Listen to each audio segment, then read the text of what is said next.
హరే కృష్ణ. ఓం నమో భగవతే వాసుదేవాయ. ఓం నమో నారాయణాయ నమ.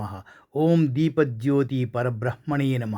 మార్గశిర మాసంలో విశిష్టంగా 5వ రోజు అనేది భక్తి, జ్ఞానం, ధ్యానం, అలాగే ఆత్మశుద్ధి పదంతో ముందడుగు వేయాల్సిన అనుకూల సమయంగా భావించవచ్చండి.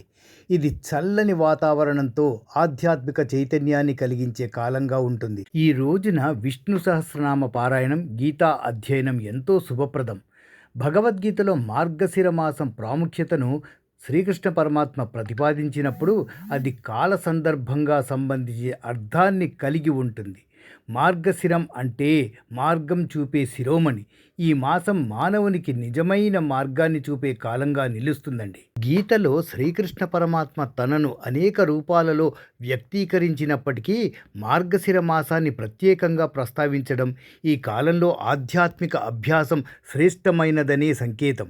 ఈరోజు గీతాధ్యయనం చేయడం వల్ల మనసు స్థిరత పొందుతుంది, కర్మయోగం యొక్క తాత్వికత అర్థమవుతుంది. ఇక విష్ణు సహస్రనామాల జోలికొస్తే విష్ణుమూర్తి యొక్క 1000 పవిత్ర నామాల సమాహారం. ఇందులో ప్రతి నామం పరమార్థమే. ఈ నామాల పారాయణం మార్గశిర మాసంలోని 5వ రోజు చేస్తే దివ్య శక్తి మనిషిలో ప్రవహించి పాపాలు హరించుకబడతాయని పూర్వకాల సనాతనులు పేర్కొన్నారండి. ఉదాహరణకి నామాలు కొన్ని చూద్దామా.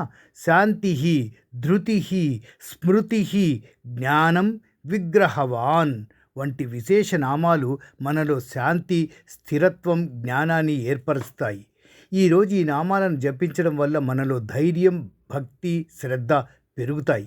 ఈ కాలంలో యువత దైనందిన ఒత్తిళ్లలో, సోషల్ మీడియా ప్రభావంలో, ఆధునిక జీవనశైలిలో ఒక రకమైన అంతరంగిక శూన్యతను ఎదుర్కొంటున్నారు. మార్గశిర మాసంలో ప్రత్యేకంగా ఈ 5వ రోజు వారు ఒక ఆత్మ పరిశీలన చేసుకునే అవకాశంగా మార్చుకోవచ్చు.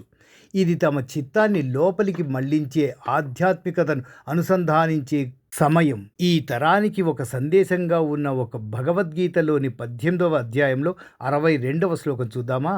తమేవ శరణం గచ్చ సర్వభావేన భారత తత్ప్రసాదాత్ పరాం శాంతిం స్థానం ప్రాప్యసి శాశ్వతం.